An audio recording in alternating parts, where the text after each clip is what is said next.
بسم اللہ الرحمن الرحیم۔ بسم اللہ الرحمن الرحیم۔ السلام علیکم ورحمۃ اللہ وبرکاتہ۔ امید ہے آپ حضرات خیریت سے ہوں گے۔ آج ہم سنن نسائی جلد اول کا سبق نمبر 70 پڑھیں گے۔ اس سبق میں باب تقدیم غسل الکافر اذا اراد ان یسلم پڑھیں گے کہ کوئی کافر جب اسلام لانے کا ارادہ کرے تو اسلام لانے سے پہلے غسل کرنے کے حوالے سے یہ باب ہے۔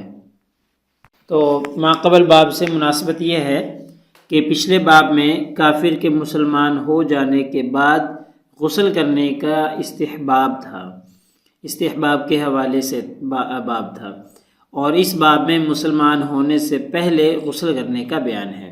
تو وہ مسلمان ہونے کے بعد غسل کرنا مستحب تھا پچھلے باب میں، اور اس باب میں مسلمان ہونے سے پہلے غسل کرنے کے استحباب کے حوالے سے ہیں۔ تو خلاصہ جا دیکھتے ہیں۔ پچھلے سبق میں ہم نے باب نمبر 126 باب غسل الکافر اذا اسلم کے حوالے سے حدیث مبارکہ اور اس کا ترجمہ دیکھا، رجال السند پہ گفتگو کی، لطائف السند پڑھے، مسائل الحدیث کے حوالے سے ہم نے نو مسلم کا غسل کرنا، اس میں فقہا کا اختلاف تھا، اس اختلاف کی وضاحت وغیرہ ہم نے تفصیلاً کر لی ہے۔ آج کے اس سبق میں باب نمبر 127 شروع کریں گے، باب تقدیم غسل الکافر اذا اراد ان یسلم۔ اس حوالے سے مصنف نے ایک حدیث مبارکہ ذکر کی ہے اور ایک حدیث مبارکہ سے استنباط کیا ہے، تو اس حدیث مبارکہ کا ترجمہ پڑھیں گے، رجال السند پہ بات کریں گے اور اس کی سند کی خصوصیات دیکھیں گے، اور مسائل الحدیث وغیرہ کے حوالے سے انشاءاللہ ہم گفتگو کریں گے۔ چلیے حدیث مبارکہ دیکھتے ہیں۔ حدیث نمبر 199، وبه قال اخبرنا قتيبة قال حدثنا الليث عن سعيد بن ابي سعيد انه سمع ابا هريرة يقول ان ثمامة بن أثال الحنفي انطلق الى نخل قريب من المسجد فاغتسل ثم دخل المسجد فقال اشهد ان لا اله الا الله وحده لا شريك له وان محمدا عبده ورسوله یا محمد واللہ ما كان على الارض وجه ابغض الی من وجهك فقد اصبح وجهك احب الوجوه كلها الی وان خیلك اخذتنی وانا اريد العمرة فماذا ترى فبشره رسول اللہ صلی اللہ علیہ وسلم وامره ان يعتمر مختصر۔ ترجمہ دیکھتے ہیں۔ حضرت ابو ہریرہ رضی اللہ تعالی عنہ کا بیان ہے، فرماتے ہیں، یقول فرماتے ہیں، ان ثمامة بن أثال الحنفی انطلق الى، کہ حضرت ثمامہ بن أثال مسجد نبوی کے قریب جو تالاب تھا، تالاب پر تشریف لے گئے، فاغتسل، غسل کیا، ثم دخل المسجد، پھر مسجد میں واپس آ گئے، اور واپس آ کر فقال اشہد ان لا الہ الا اللہ وحدہ لا شریک لہ، اور گواہی دی کہ میں گواہی دیتا ہوں کہ اللہ تعالیٰ کے سوا کوئی معبود نہیں، وہ اکیلا ہے، اس کا کوئی شریک نہیں، اور محمد صلی اللہ علیہ وسلم اس کے بندے اور اس کے رسول ہیں۔ پھر کہنے لگے، یا محمد، اے اللہ کے رسول محمد صلی اللہ علیہ وسلم، واللہ اللہ کی قسم، ما کان علی الارض وجہ ابغض الی من وجہک، کہ اس سے پہلے روئے زمین پر کوئی چہرہ آپ کے چہرے سے بڑھ کر مجھے مبغوض اور ناپسندیدہ نہیں تھا۔ فقد اصبح وجہک احب الوجوہ کلھا الی، مگر اب مجھے تمام چہروں سے زیادہ آپ کا چہرہ محبوب ہے۔ وَإِنَّ خَيْرَكَ أَخَذَتْنِي، جبکہ آپ کے جو جانثار تھے انہوں نے مجھے پکڑا، وَأَنَا أُرِيدُ الْعُمْرَةَ، اور میں عمرے کی سعادت حاصل کرنے جا رہا تھا، فماذا ترى، اب آپ کا کیا خیال ہے؟ فبشرہ رسول اللہ صلی اللہ علیہ وسلم، تو نبی کریم صلی اللہ علیہ وسلم نے انہیں مبارکباد پیش کی، یعنی اسلام لانے پہ مبارکباد پیش کی، خوشخبری دی، وامرہ ان یعتمر، اور انہیں عمرہ کرنے کی اجازت عطا فرما دی۔ مختصر، یہ روایت مختصر ہے، حدیث کی دیگر کتب میں یہ تفصیلی روایت ہے، جس میں پکڑے جانے کا پورا واقعہ مذکور ہے اور بعد میں بھی مذکور ہے۔ تو یہ سنن نسائی میں مختصر روایت ہے۔ اب ترجمۃ الباب سے مناسبت یہ ہے کہ حضرت ثمامہ بن اسال جو ہیں وہ اسلام لانے سے پہلے مسجد کے قریب جو تالاب تھا وہاں غسل کر کے آئے اور پھر انہوں نے اسلام قبول کیا، پھر انہوں نے کلمہ شہادت پڑھا۔ چلیے جی رجال السند دیکھتے ہیں۔ قتیبہ پہلے راوی ہیں، قتیبہ بن سعید ثقہ راوی ہیں، تفصیلی ما قبل میں حدیث نمبر 1 میں گفتگو ہو چکی ہے۔ حضرت لیث بن سعد ہیں، یہ بھی ثقہ راوی ہیں، حدیث نمبر 35 میں ذکر ہو چکا۔ سعید بن ابی سعید، ابو ہریرہ، ان تمام حضرات کا جو تذکرہ ہے وہ ما قبل میں ہم پڑھ چکے ہیں۔ تو لطائف السند دیکھتے ہیں کہ پہلی خصوصیت اس سند کی یہ ہے کہ یہ رباعیات امام نسائی رحمہ اللہ میں سے ہے کہ 4 واسطوں پر مشتمل ہے، اور یہ رباعیات امام نسائی کی اعلیٰ ترین سند ہے۔ رباعیات کے اعتبار سے یہ 10ویں حدیث مبارکہ ہے اور یہ اعلیٰ ترین سند ہے امام نسائی رحمہ اللہ کی۔ اور اس سے پہلے یہ آپ کے سامنے ہیں احادیث، یہ رباعیات گزر چکی ہیں۔ ایسے ہی سند کی خصوصیت یہ ہے کہ تمام راوی جو ہیں وہ ثقہ ہیں، چاروں کے چاروں راوی جو ہیں، اور اصحاب سیاہ ستہ نے ان سے روایت لی ہے۔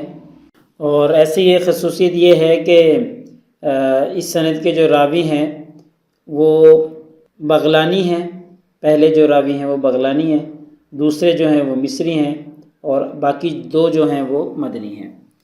ایسے ہی ابو ہریرہ رضی اللہ تعالی عنہ مکثرین 7 میں سے ہیں، جن سے 5374 احادیث مبارکہ مروی ہیں۔ تو یہ چند ایک خصوصیات ہیں اس سند کی۔ چلیے جی اب مسائل الحدیث دیکھتے ہیں۔ اس حدیث مبارکہ میں جو مسائل ذکر کیے گئے ہیں ان میں سے پہلا مسئلہ یہ ہے کہ کیا کافر آدمی مسجد میں داخل ہو سکتا ہے یا نہیں ہو سکتا۔ اس کی تفصیل تو آگے چل کے آئے گی، مختصراً ہم دیکھ لیتے ہیں کہ کفار اور اہل کتاب مسجد میں داخل ہو سکتے ہیں یا نہیں ہو سکتے۔ اس میں فقہا کا اختلاف ہے۔ فقہا کی ایک جماعت کا کہنا ہے کہ کافر لوگ جو ہیں وہ مسجد میں داخل ہو سکتے ہیں، مطلقاً کافر، چاہے وہ اہل کتاب میں سے ہوں چاہے مشرکین میں سے ہوں، کوئی بھی ہو مسجد میں داخل ہو سکتے ہیں۔ البتہ فقہا کی دوسری جماعت جو ہے، جن میں امام ابو حنیفہ رحمہ اللہ بھی ہے، فرماتے ہیں کہ اہل کتاب جو ہیں وہ تو مسجد میں داخل ہو سکتے ہیں، اور جو دوسرے کافر ہیں جن میں مشرکین وغیرہ آتے ہیں وہ مسجد میں داخل نہیں ہو سکتے۔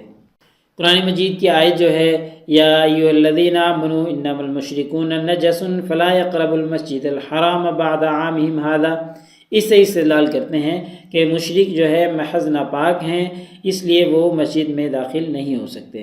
باقی مزید تفصیل جو ہے وہ ہم آگے پڑھیں گے۔ بہرحال خلاصہ یہ ہے کہ فقہا کی ایک جماعت کے نزدیک جو ہے مطلقاً جواز کا فتویٰ ہے، اور ان کی دلیل یہی حدیث مبارکہ ہے، اور امام ابو حنیفہ رحمہ اللہ فرماتے ہیں کہ مشرکین داخل نہیں ہو سکتے، البتہ جو اہل کتاب وغیرہ ہیں وہ مسجد میں داخل ہو سکتے ہیں۔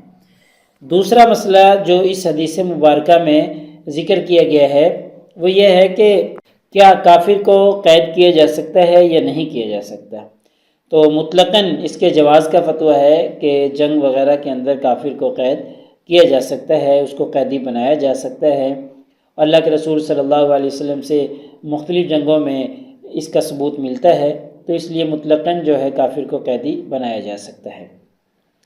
ایک اور مسئلہ یہ ہے کہ جو قیدی ہیں ان کو مسجد میں، مسجد کے پلر وغیرہ سے، مسجد کے ستون وغیرہ سے، یا مسجد میں کوئی درخت ہے اس کے ساتھ باندھا جا سکتا ہے یا نہیں باندھا جا سکتا۔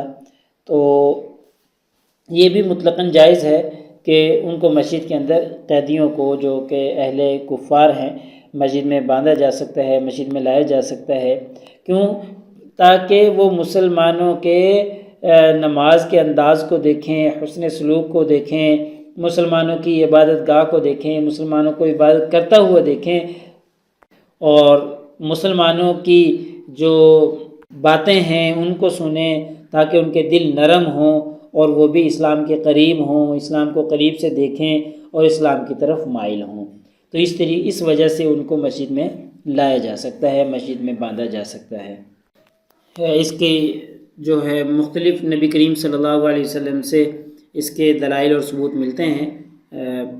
قبیلہ بنی ثقیف کا جب وفد آیا تو نبی کریم صلی اللہ علیہ وسلم نے ان کو مسجد میں ٹھہرایا تھا۔ کیونکہ تاکہ ان کے دل وغیرہ نرم ہوں۔